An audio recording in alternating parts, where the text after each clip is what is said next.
une vie de prière? Qu'est-ce qui peut m'empêcher d'être élevé dans la prière? Mais ce n'est pas ce qui empêche l'exaucement de la prière. Il est important de signifier cela. Et le texte qui va nous aider, c'est Matthieu chapitre 26, versets 40 à 41. Et il vint vers les disciples qu'il trouva endormis. Et il dit à Pierre, vous n'avez donc pas pu veiller une heure avec moi. Veillez et priez, afin que vous ne tombiez pas dans la tentation. L'esprit est bien disposé, mais la chair est faible. Voilà la technique. L'esprit est bien disposé, mais la chair est faible. Voici le message que va nous donner le Seigneur. Je reprends, il vint.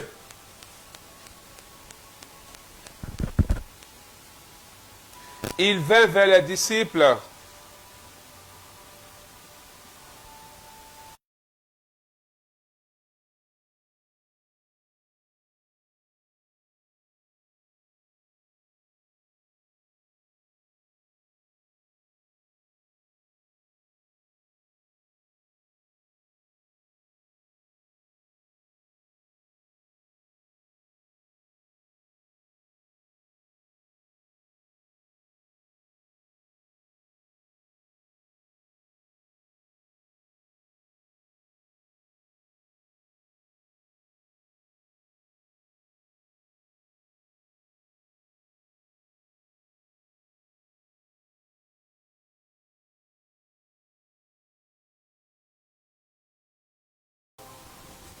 Donc, Matthieu 26, versets 40 à 41. Et il vint vers les disciples qu'il trouva endormis. Et il dit à Pierre, vous n'avez donc pas pu veiller une heure avec moi. Veillez et priez afin que vous ne tombiez pas dans la tentation. L'esprit est bien disposé, mais la chair est faible. Donc, comment Jésus a pu faire une heure de prière à la même heure, pendant qu'il a eu les mêmes réalités de la journée que les apôtres, et les apôtres Pierre, Jean et Jacques, eux, n'ont pas pu tenir pendant ces une heure? Comment? Pourquoi? Quand on regarde ce récit, on se rend compte qu'il y a des obstacles à la vie de prière. Et dans ces hommes, et Pierre, Jean et Jacques ont été victimes de cela. Jésus a pu rester éveillé, il a pu prier, mais eux, ils n'ont pas pu. Une heure seulement, ils n'ont pas pu. Ça voudrait dire qu'il y a des secrets à voir, mais aussi il y a la possibilité d'avoir une vie de prière constante. Jésus nous donne la révélation qu'il y a la possibilité d'avoir une vie de prière constante. Jésus nous montre qu'il est possible de rester éveillé et de prier. Jésus nous montre que c'est possible de lutter contre les obstacles à la prière. Mais en même temps, avec Pierre, Jean et Jacques, nous nous rendons compte qu'il y a la possibilité qu'il soit difficile pour nous de rester dans la prière. Alors, face à cette réalité, la première recommandation que Jésus donne à ces trois-là, c'est de veiller et de prier, afin de ne pas tomber dans la tentation. Ici, Jésus est en train encore de nous donner une raison de prier, une raison d'avoir une vie de prière. Bien-aimés frères et sœurs, il y a beaucoup de choses dans nos vies que nous voulons arrêter. Il y a beaucoup de choses dans nos vies que nous voulons stopper. Il y a beaucoup de choses dans nos vies que nous ne voulions plus pratiquer. Mais combien de fois nous prions pour ces choses-là? Souvent, tu entends dire que telle situation ou telle chose, ça là, ce n'est pas prière qui règle ça. Bien aimé, c'est faux. La prière peut tout régler. Seulement qu'il y a certaines situations où, en plus de la prière, il faut accompagner cela de certaines dispositions. Parce que tout est régi dans le spirituel. Donc la prière peut régler toutes les situations, peut nous aider à régler toutes les situations. Bien aimés frères et sœurs, Jésus dit, il faut rester veillé et il faut prier pour ne pas succomber à la tentation. Parce que la tentation est toujours à notre porte. La tentation est tout le temps évidente. La tentation peut être inévitable. Être tenté, c'est que le diable vient nous suggérer certaines choses. Le diable nous propose certaines choses. La tentation, c'est l'incitation au péché. Ça voudrait dire, on peut refuser comme on peut accepter. Celui ou celle qui est tenté n'a pas encore péché. C'est ton attitude vis-à-vis de la tentation qui sera soit péché, soit ça ne sera pas un péché. Donc on comprend que l'un des secrets pour pouvoir résister à la tentation, pour ne pas succomber à certains plaisirs, à certains désirs, c'est la prière. Mais avant de parler de prier, Jésus dit de veiller. Pourquoi? Parce que la chair est faible. Bien aimé, par moment, on prend des résolutions, on prend des décisions. Nous tous, nous sommes un jour passés par là. On prend des résolutions, on prend des décisions, mais notre chair succombe. Si tu comptes sur ta chair, si tu comptes sur ton corps, bien aimé frères et sœurs, tu es mal barré. Tu es mal barré, tu n'y arriveras pas, tu échoueras, tu ne pourras pas t'en sortir parce que la chair elle-même, elle est faible. La chair est faible, pas seulement dans la notion du péché, mais aussi dans la notion de la limitation. Les apôtres n'ont pas péché, les apôtres dormaient. Ça voudrait dire que la faiblesse de leur chair a favorisé l'assoupissement. Et par moment, il y a aussi des situations pareilles qui favorisent la lourdeur, la distraction, l'assoupissement et qui nous empêchent de prier. Donc, tant que nous serons portés et focalisés sur nous, notre capacité, il y a l'éventualité que nous ne puissions pas avoir une vie de prière adéquate. C'est pourquoi Jésus, avant de parler de prier, parle de veiller. Dans veiller, il y a deux dimensions. Il y a la dimension de rester en éveil, être éveillé pour veiller. C'est la situation des apôtres. Ils étaient assoupis. Ils n'ont pas pu tenir, ils ont dormi, donc ils n'étaient pas éveillés. La deuxième dimension, c'est la dimension de la prudence, toujours avec les apôtres. Celui qui dort sera surpris par les événements et par les situations qui vont l'arriver. Vous voyez, Jésus n'a pas été... C'est cette même nuit-là que Jésus a été arrêté. C'est dans la même nuit qu'il a été arrêté. Il n'a pas été surpris. Il savait que l'ennemi arrivait. Il savait très bien. Pourquoi? Parce qu'il était prudent. Si on venait le trouver endormi, comment les choses allaient se dérouler? Est-ce que certaines situations ne s'empirent pas dans ta vie parce que quand les situations arrivent, tu es endormi, ou bien quand les situations arrivent, tu n'es pas prudent? L'autre dimension de veille, c'est d'être prudent. Parce qu'on peut avoir une vie de prière et ne pas voir les conséquences de la prière dans nos vies parce que nous ne sommes pas prudents. On peut prier pour éviter certaines choses. On peut prier pour combattre certaines situations, mais parce que nous ne sommes pas prudents, nous risquons de tomber dedans. Donc, veiller doit toujours accompagner la prière. Celui qui veut avoir une vie de prière élevée, celui qui veut avoir une constance dans la vie de prière doit être capable de veiller, être veillé. Parce que dans la prudence, il y a fait attention. Dans la prudence, il y a regarder. C'est-à-dire, je veille, par exemple, à ce que mon programme de prière soit respecté. Je veille à ce que les résolutions que j'ai prises par rapport à la prière soient réellement atteintes. Je peux dire, par exemple, que je vais prier et ce samedi, je vais aller au sanctuaire marial. Ou ce samedi, je vais me retirer dans la prière. Je peux prévoir que à telle période, je veux aller à une retraite. Je peux prévoir qu'à telle heure, je veux aller au Saint-Sacrement. Mais parce que je n'ai pas veillé à cette résolution dans mon programme, je peux prendre d'autres programmes parce que je ne veille pas. Je peux oublier. Donc, je ne veille pas. Je ne veille pas. Vous voyez? Je ne veille pas. Or, si tu ne veilles pas, bien-aimés frères et sœurs, c'est compliqué. Entendre cela parce qu'il doit recevoir, il doit être aidé.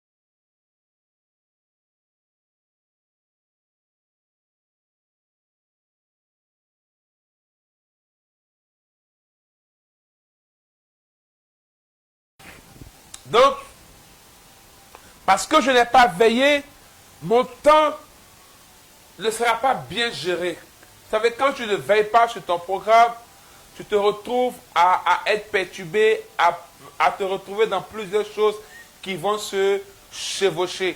Ainsi, ta vie de prière devient désordonnée, elle prend un coup. Jésus dit, la chair est faible, mais l'esprit est bien disposé. Donc ensuite, Jésus est en train de montrer une deuxième clé. Après la recommandation de veiller, il montre une deuxième clé pour favoriser la vie de prière, c'est la disposition de l'esprit. Il dit, l'esprit est bien disposé. La disposition de l'esprit. Donc, celui qui veut avoir une vie de prière constante et croissante, bien-aimés frères et sœurs, il doit prier dans l'esprit et il doit favoriser l'esprit. Vous voyez, même ceux qui ne sont pas chrétiens, qui sont par exemple dans la philosophie, ceux qui sont des adeptes de Confucius, ceux qui sont dans le bouddhisme, quand vous faites des recherches sur les temples Shaolin, ceux qui sont dans les arts martiaux, vous allez voir qu'ils mettent un accent sur l'esprit. Parce que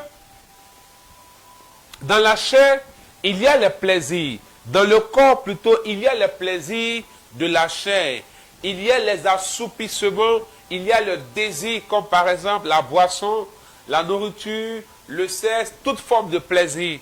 Mais dans l'esprit, il y a la raison qui nous donne d'avoir la perception des choses autrement, d'analyser, d'observer, de faire des synthèses et de prendre des décisions. C'est pourquoi une personne mature ne prend pas de décision dans les émotions, mais il prend des décisions dans l'esprit. Ici, c'est esprit petit e. On ne parle pas de l'esprit en tant que l'esprit de Dieu. Vous allez remarquer, dans la Bible, il y a des parties où quand on parle de l'esprit, c'est grand E. On parle de l'Esprit Saint. Ici, on parle de l'esprit en tant qu'esprit de Dieu et de l'esprit petit e en tant que esprit de l'homme. En tant qu'esprit de l'homme qui est bien disposé. Oui, l'esprit est bien disposé. C'est pourquoi, pour avoir une vie de prière constante, pour avoir une vie de prière croissante, il faut se lever dans l'esprit. Il faut travailler l'esprit. Bien-aimés frères et sœurs, les hommes sont trop dans la chair. Les hommes sont trop liés au corps. Beaucoup de personnes, vous savez que je vais vous choquer ce soir. Hein. Permettez-moi, pour ceux qui regardent certaines choses, qui étudient certaines choses, par exemple la philosophie, on va se rendre compte que Socrate n'était pas chrétien. Platon n'était pas chrétien. Confucius n'était pas chrétien. Tous ceux-là, ils ont vécu pratiquement 5 siècles avant Jésus-Christ. Socrate a vécu en 300 avant Jésus-Christ. Platon, pareil. Mais quand vous lisez les écrits de ces personnes, quand vous lisez ce qu'ils disent, quand vous lisez ce qu'ils recommandent, vous avez l'impression que, en fait, on dirait que ces gars-là, ils ont connu Dieu. On dirait ces gars-là, ils sont chrétiens. Mais non. Quelqu'un qui n'est pas chrétien peut vivre dans l'esprit et il ne fait pas n'importe quoi. Il ne va pas n'importe où. Il ne tombe pas dans n'importe quoi. Parce que l'esprit est bien disposé. Parce qu'il a la raison, bien-aimés frères et sœurs. Si nous ne tuons pas l'esprit et plutôt la chair qui donne le plaisir pour monter dans l'esprit, il nous sera très difficile de pouvoir avoir une vie de prière constante et croissante. Pourquoi?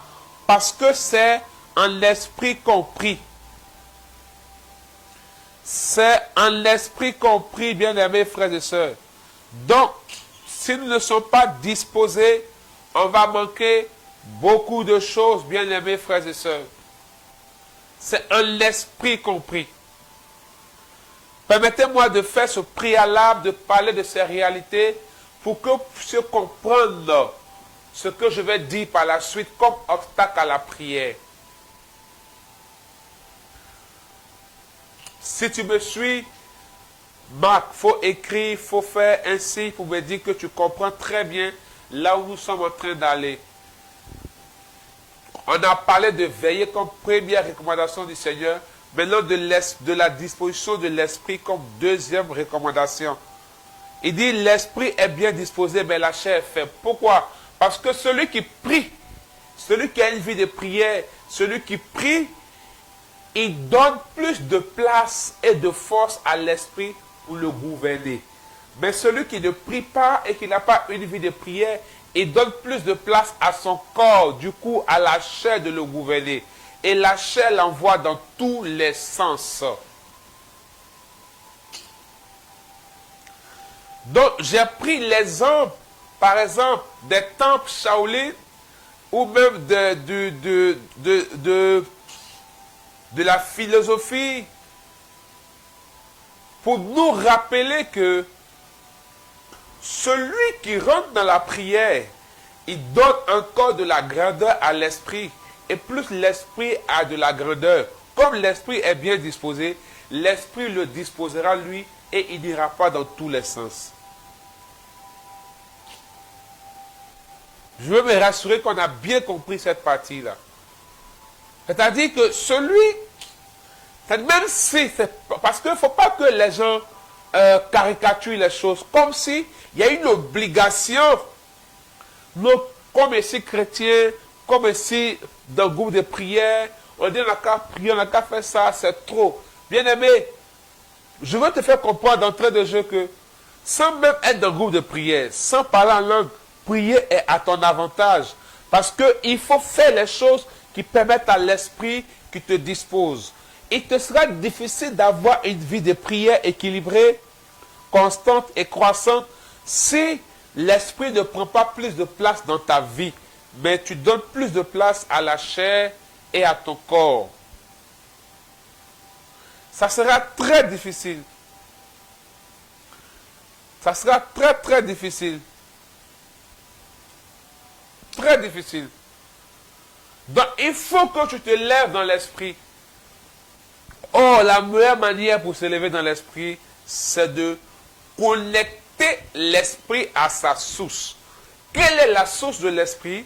L'esprit de Dieu témoigne à notre esprit, petit e, que nous sommes enfants de Dieu. Donc la source de l'esprit, petit e, c'est l'esprit grand E qui est l'esprit de Dieu. C'est l'esprit grand E, comme je l'ai dit la dernière fois, c'est l'esprit de l'homme qui lui donne d'avoir la conscience de Dieu, parce que c'est lui qui est connecté à l'esprit de Dieu. Donc l'esprit de l'homme est nourri à partir de l'esprit de Dieu. Donc la vie de prière serait comme quelqu'un qui monte ou qui va dans la hauteur, qui gravit la montagne. Qui est déjà allé au sommet d'une montagne? J'arrive pas à voir les commentaires. Ça sera un peu difficile. Qui est déjà allé au sommet d'une montagne? Qui a déjà gravi une montagne? Dis-nous un peu. Dis-nous un peu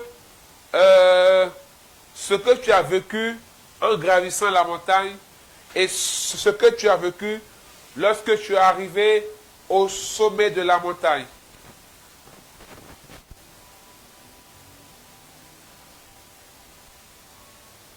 Rapidement, vous allez voir que quelqu'un, je ne parle pas de colline,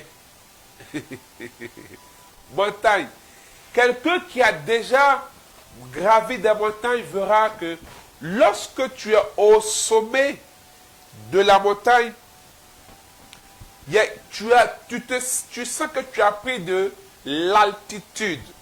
Première chose. Tu as pris de l'altitude, première chose. Deuxième chose, tu auras l'impression de sentir une telle liberté, de te sentir te vader, de te sentir t'évader, sentir l'air passer, et tu as une vue sur tout, et tu vois la beauté du paysage. Tu sens une différence quand tu es sur la montagne et lorsque tu es dans la vallée. Il y a une grande différence. Quand tu es sur la montagne ou quand tu es dans la vallée, il y a une grande différence.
Alors, quand tu es au sommet de la montagne, tu vois tout ce qui est dans la vallée et tu vois souvent la beauté du paysage.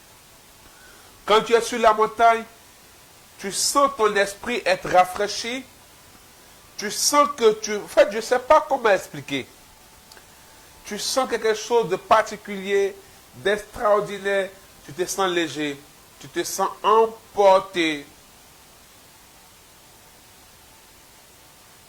Mais, gravir la montagne n'est pas une chose aisée. Il n'y a pas de colline. Gravir la montagne, ce n'est pas une chose aisée. Mais la vie de prière est symbolique à la montagne. C'est pourquoi quand quelqu'un jeûne, il dit, je suis sur la montagne. Quand quelqu'un va prier, je suis sur la montagne. Dans la tradition biblique, en Israël, la montagne symbolise le lieu de la rencontre avec Dieu, comme le mont Sinaï, qui existe encore aujourd'hui en Égypte, comme le mont Horeb, comme le mont Tabor. Voilà, le mont de la transfiguration, qui existe encore en Israël, comme le mont, la montagne des béatitudes, qui existe encore aujourd'hui.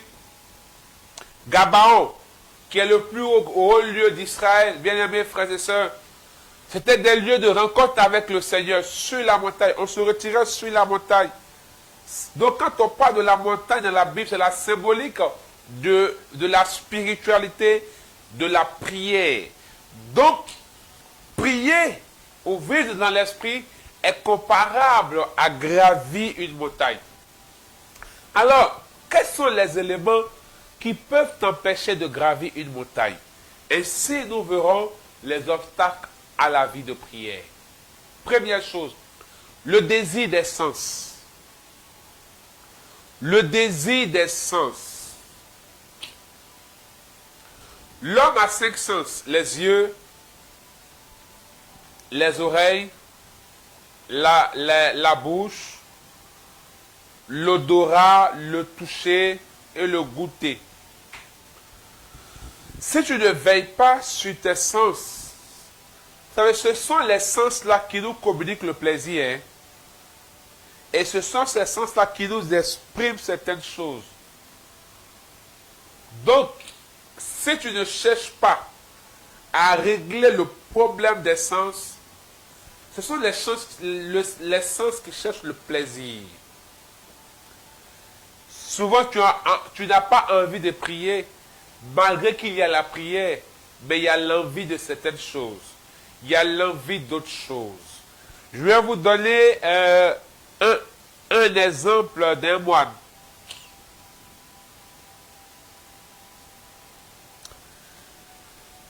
Le moine avait, ça reste dans votre esprit cette histoire, ça va vous aider. Le moine avait un élève et les deux se rendaient en un lieu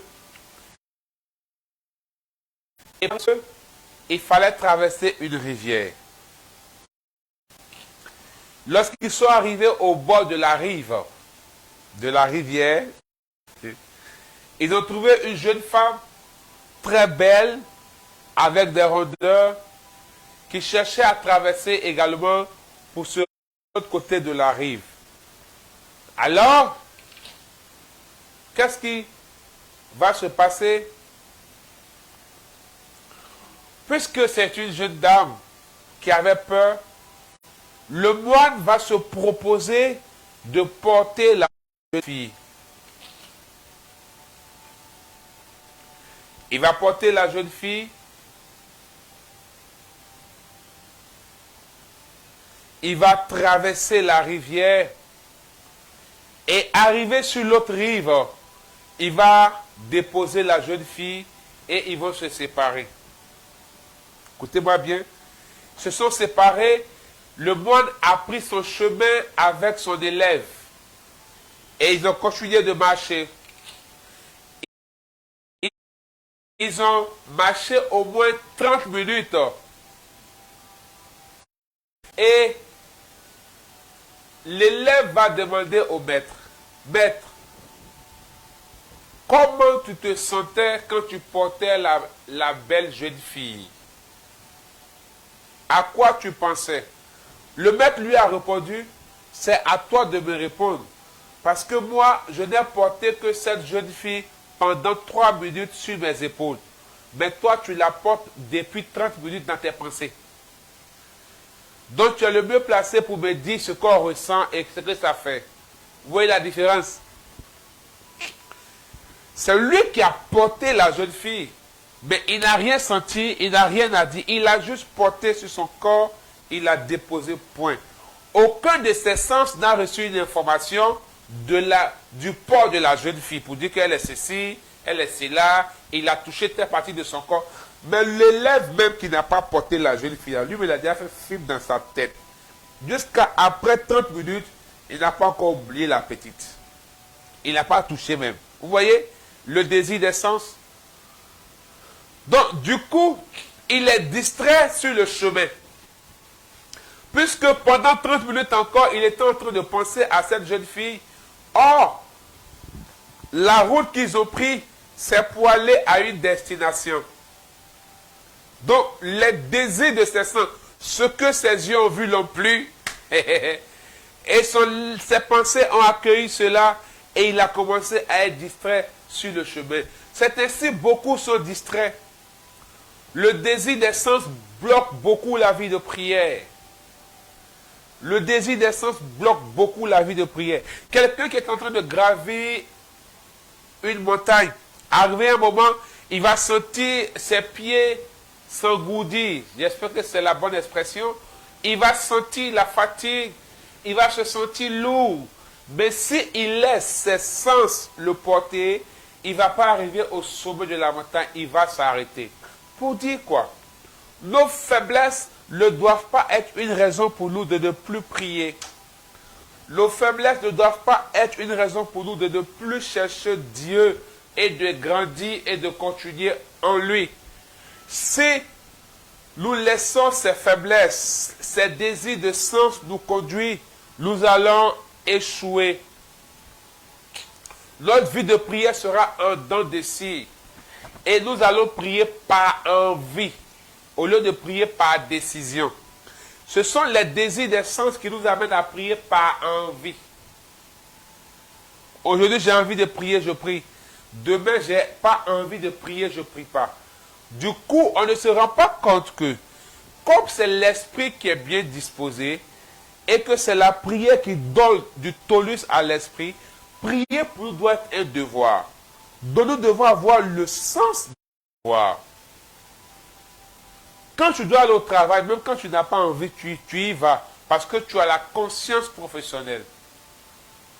Donc si tu n'as pas le sens du devoir, tu ne pourras pas. Prier doit être un devoir pour toi, parce que c'est ce qui donne la force à l'esprit de te gouverner. Mais si tu vois prier comme quelque chose qui est facultatif et que tu dois sentir d'abord, avant de prier, bien-aimés frères et sœurs, là voici un grand obstacle à la vie de prière. Deuxième obstacle, la mauvaise volonté. La mauvaise volonté.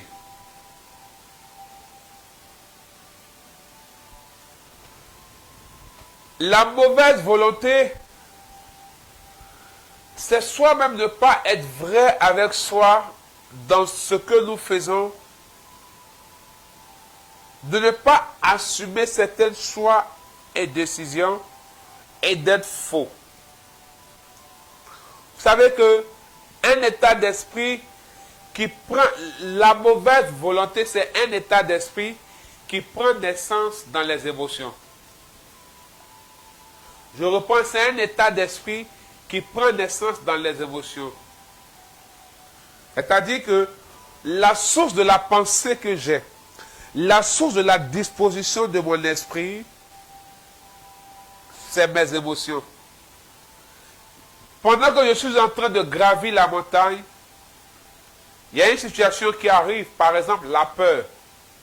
Vous savez que la peur est un grand handicap, un très grand handicap. Oh, c'est un ressenti de peur.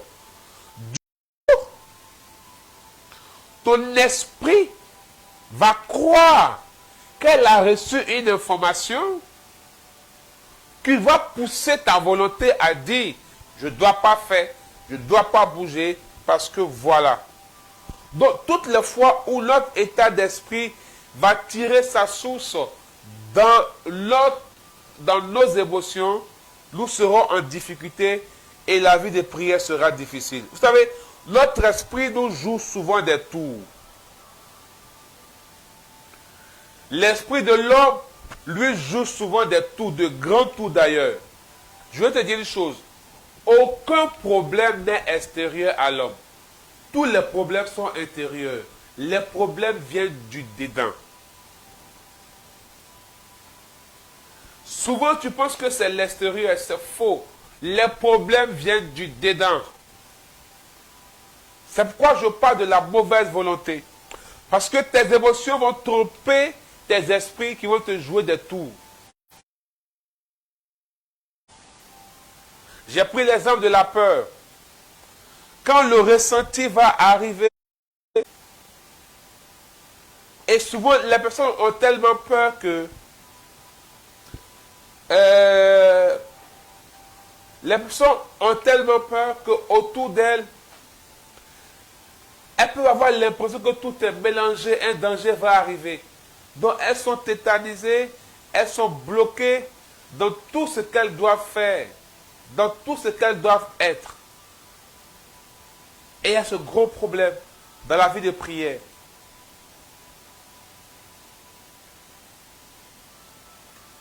Je dois prier, mais je me donne moi-même.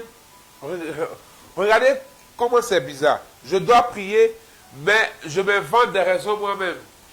Je me donne moi-même des raisons de dire, je suis fatigué, il y a ceci, il y a cela. Moi-même, si j'ai pris là, est-ce que Dieu va entendre? Et souvent, j'ai trop prié.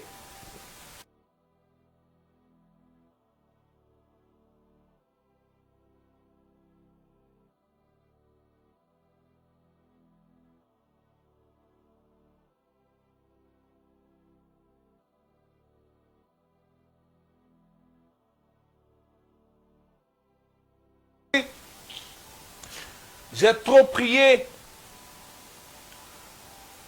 J'ai ceci à faire. En fait, nous-mêmes, on se donne des raisons pour ne pas prier. Remarquez bien. On se donne des raisons pour ne pas aller à l'église.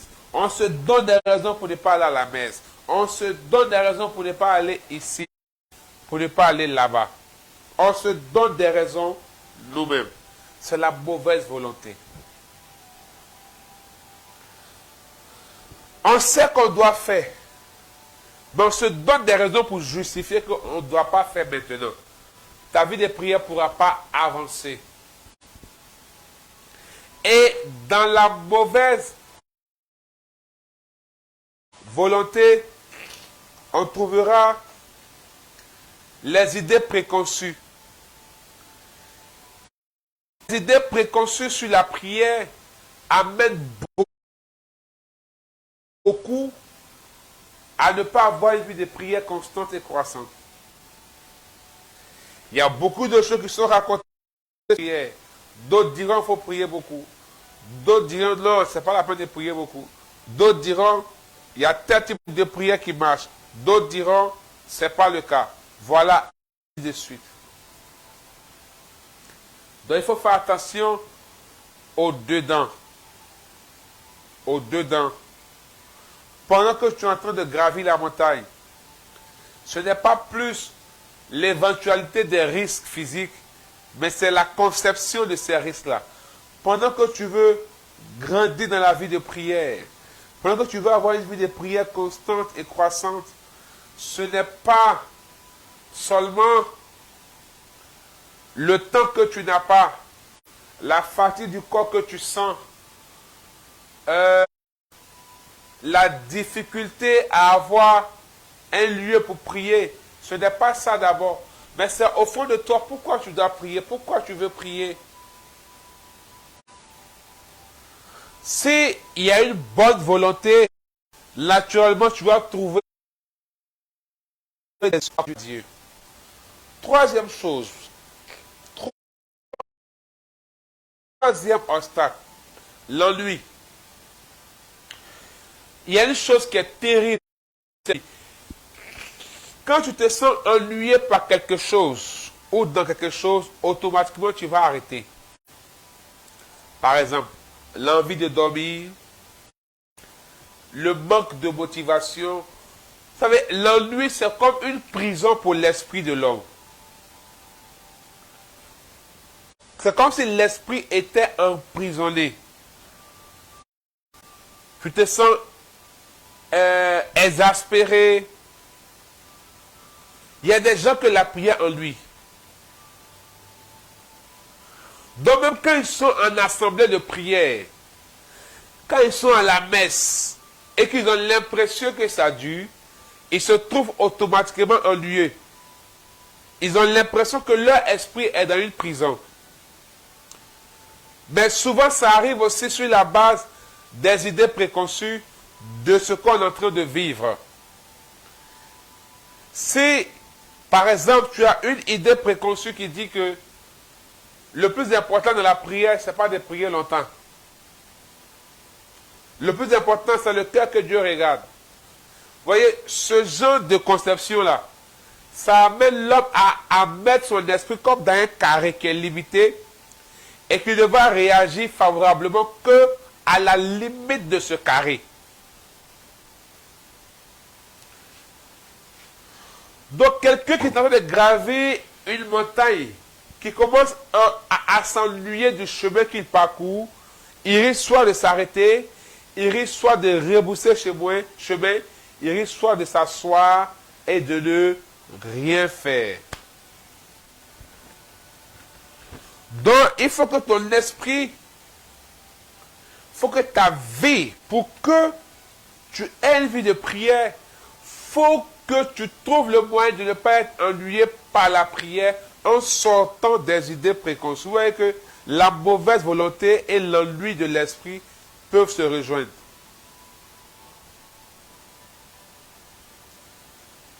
Et l'ennui de l'esprit arrive lorsque nous ne sommes pas disciplinés. Parce que l'un des grands obstacles à la vie de prière, c'est la discipline. Or, le manque de discipline va nous amener à être ennuyés. C'est là qu'il va arriver à certains, ils ne savent pas quoi dire dans la prière. Comment prier. Au fond, ils sont ennuyés. C'est pourquoi il faut avoir un programme de prière. Parce que souvent, quand certains disent qu'ils ne savent pas comment prier, c'est parce qu'au fond, ils ont l'impression de répéter toujours les mêmes choses. Le manque de discipline est un gros problème. Par exemple, il faut avoir un programme de prière dans la journée. Il faut avoir un programme de prière dans la semaine. Il y a 7 jours. Si tu n'as pas un programme bien défini, où tu dis par exemple, le lundi, c'est peut-être une journée de louange et d'action de grâce. Donc toutes tes prières sont tournées vers ça. Les mardis, je prie pour ma famille. Les mercredis, je prie pour ma vie professionnelle. Les jeudis, je prie pour ma vie spirituelle. C'est mon temps de rencontre personnelle avec le Seigneur pour avoir les orientations. Les vendredis, je prie pour soit mon mari, soit pour mon enfant, soit pour ma vie sentimentale. Les jeudis, je prie pour ceci.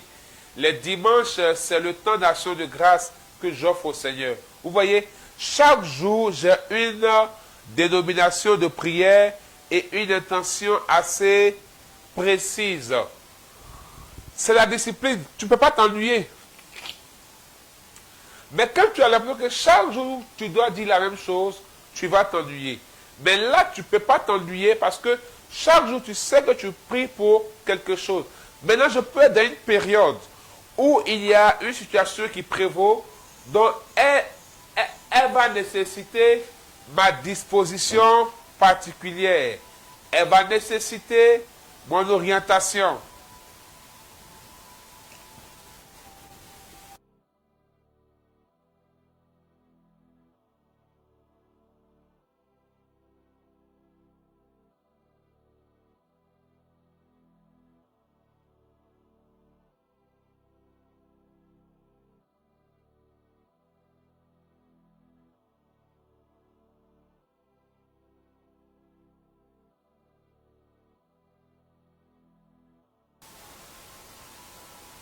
Donc, elle va nécessiter une disposition particulière. Je traverse une situation particulière, ou bien je fais certains sons, ou bien j'ai certaines informations, ou bien il y a un événement particulier que je dois vivre. Du coup, je me rends compte que c'est spécial, c'est particulier. Donc, là, ça peut requérir que j'ai une disposition dans la prière qui est portée sur ça dans cette période. Donc, tout sera tourné vers ça. On me suit bien? Vous voyez, ainsi, ta vie de prière est rythmée et elle est dynamique. Parce que aussi, dans l'ennui de l'esprit, il y a la monotonie. Quand j'ai l'impression que c'est monotone, je vais commencer à m'ennuyer. Or, quand j'ai disposé ainsi, j'ai discipliné ainsi, c'est rythmé et c'est dynamique. Alléluia. Quatrième obstacle à la vie de prière, l'agitation. L'agitation. L'agitation de l'esprit. Ça peut paraître bizarre, mais lorsque un esprit est agité, il s'inquiète beaucoup. Certains souvent sont tellement agités que quand ils rentrent dans la prière, ils ne savent plus comment prier ou quoi dire. Ou quand on a l'impression qu'on prie, mais on ne voit pas les résultats, et on prie seulement, ça décourage. Pourquoi? Parce que nous sommes agités. Quelqu'un qui est agité dans l'esprit, il est inquiet pour son futur le plus souvent. Ou bien il passe son temps à penser au passé. Bon, excusez-moi pour ce que je vais dire, mais pour quelqu'un qui est agité, il est comme un singe. Quelqu'un qui est agité dans l'esprit, il est comme un singe. Il saute à gauche, il saute à droite, il va devant, il va derrière. Il va devant, il va derrière. Et beaucoup, quand c'est comme ça, tu as l'impression que ton passé devient ton présent et ton futur te fait peur. Donc tu vas te dire, mais quelle est l'importance de prier? Moi-même, je sais que c'est déjà gâté. Vous voyez? Quand l'esprit est trop agité, il n'est pas bien disposé. On ne peut pas avancer. On ne peut pas aller plus haut. On doit aller sur la montagne. On doit aller plus haut, bien-aimés frères et sœurs. Et quand l'esprit est agité, ça va créer le doute.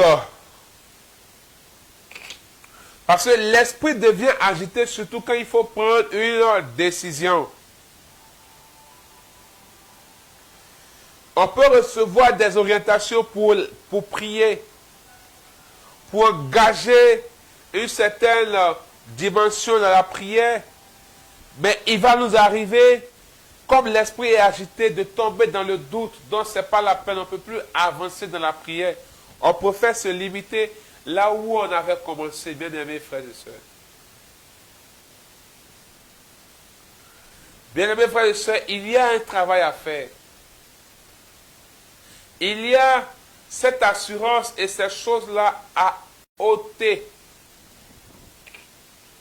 C'est pourquoi l'un des grands obstacles à la prière et qui favorise l'agitation, c'est le manque de foi. C'est le manque de foi qui va créer le doute. Or, pour que la prière puisse faire venir le surnaturel dans notre vie, il faut la foi.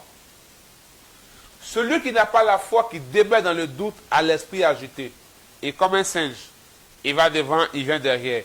Il va sauter de branche en branche, il ne sait pas. C'est ce qui amène certaines personnes à ne pas avoir de stabilité spirituelle. Ils vont dans plusieurs sens. Ils vont à gauche, ils vont à droite, ils vont ici, ils vont là-bas. Ils vont ici, ils vont là-bas. Quand ils vont prier dans un lieu, ils vont se dire, ici, là, il n'y a pas la puissance. Depuis et pris ici, là, il ne voit rien. Et ça va prier là-bas. Donc, il fait le pèlerinage des groupes de prière et des églises. Pourquoi? Parce que son esprit est agité, il n'a pas assez de foi. Quelque part, il attend le vite fait. Il ne laisse pas Dieu construire. Dieu fait les choses. Il attend le vite fait. Tu n'auras pas une vie de prière stable. Et c'est ce qui fera que lorsqu'on a l'impression d'avoir ce pourquoi nous avons prié, on arrête de prier. Du coup, ça renvoie à un autre obstacle de la prière qui peut nous mettre aussi dans l'ennui de l'esprit, c'est la motivation. Pourquoi tu pries? Quand tu ne sais pas pourquoi tu dois avoir une vie de prière, c'est clair que ta vie de prière sera en dents de scie. Parce que tu pries pour un événement. Quand tu as les ossements, tu ne trouves plus l'importance pour prier pour les autres événements. Vous voyez, ça devient difficile. Ça devient compliqué.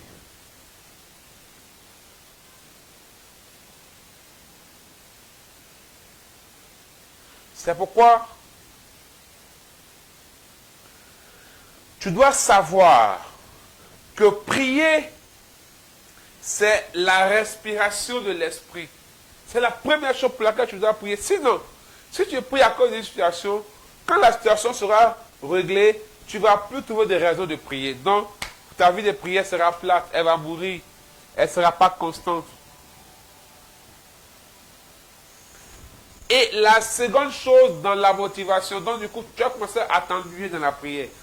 L'autre chose, c'est que quand tu ne sais pas pourquoi prier, tu ne vas pas expérimenter Dieu. Et tu auras l'impression qu'il faut juste toujours demander, Seigneur, fais ceci, fais cela. Donc pour toi, quand ça ne vient pas au moment où tu attends, tu as l'impression que, mon cher, Dieu ne fait rien, donc ce n'est pas la peine de prier. Prier devient un fardeau pour toi. Ça devient lourd. Ça t'ennuie.